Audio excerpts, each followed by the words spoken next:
welcome back. I'm Connie Carroll, and I am with Catherine Bryans. Good morning, Catherine. Good morning. Nice to be here Thank and to meet you. Well, and to meet you as well. You know, I'm new, so today we're going to talk about, you have many roles here at Laguna Woods Village. I do. But today you're in the role of president of the Friends of the Village. Absolutely. And we're going to talk, well, tell me about Friends of the Village because I am new. What do you all do?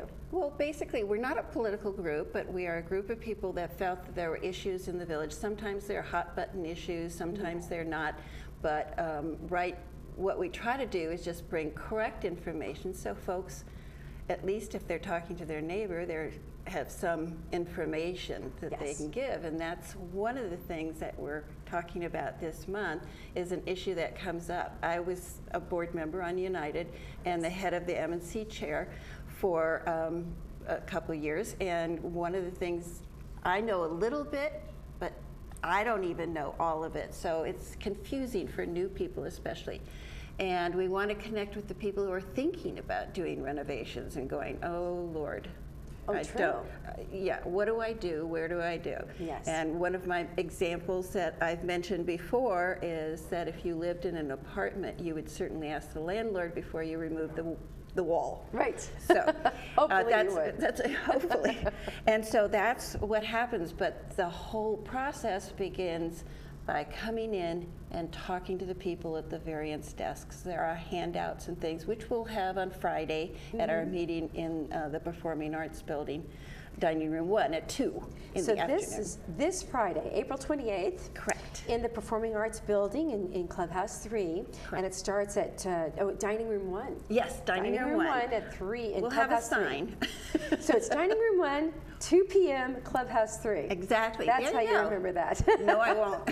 Okay, but it is this Friday. And at this meeting, you're going to run people through this process of requesting a variance. And, I mean, a lot of people don't know what it is and what it is. And there's a lot of things that don't require a variance. So that's why we've asked. We have a great panel, 3 members. Brett Crane from the VMSI board, our department. Yes. And he is in charge of these sort of things, and he's going to come in as part of the panel. And then we're going to have Don Tibbetts from United Mutual, who's also the M&C chair there, and then Bert Moldoff from Third is the M&C chair there. Yes. So we're going to start with Brett and to talk about what happens when you walk up to the front desk. So you want to make improvements to your dwelling here at Laguna Woods Village, and there are codes, there are laws that govern what can be made an improvement to, and they're different in both mutual. And they're different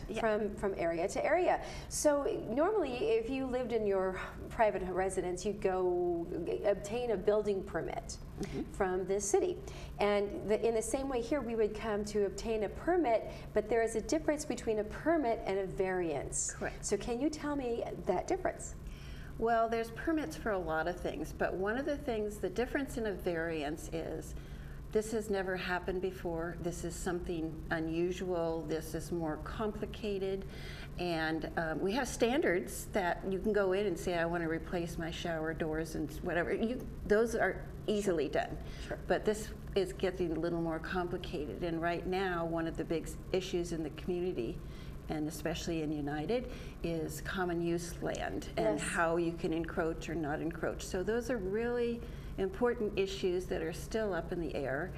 My feeling is, I kind of concur with the fact that common areas. So when you come in with the expectation that you're going to build out or build up or do anything like that, it's hard.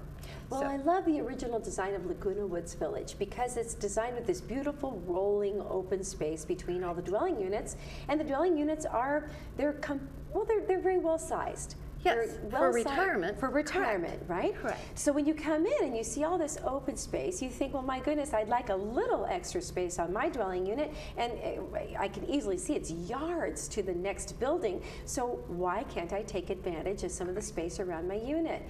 And that's what this meeting on Friday will address that issue as well. And a lot of people in 2-story buildings are the people on the second floor saying, we can't do that. Right.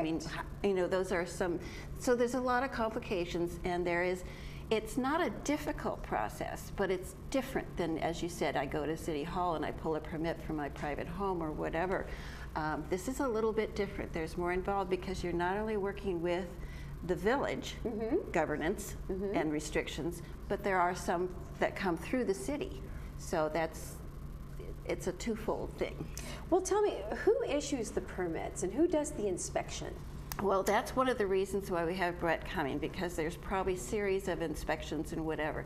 The final permits for things like electrical and plumbing and everything come through the city. Yes. So that's why the city is involved. And a lot of times we have to adhere to state law that's changed. Yes. So those happen as we go forward. And so that's what we're going to be discovering. And my goal is, I mean, there'll always be new people in, it's always going to be new information, is to maybe inform our residents a little bit better so they don't give misinformation when a new neighbor moves in. True. Sure, you can remodel.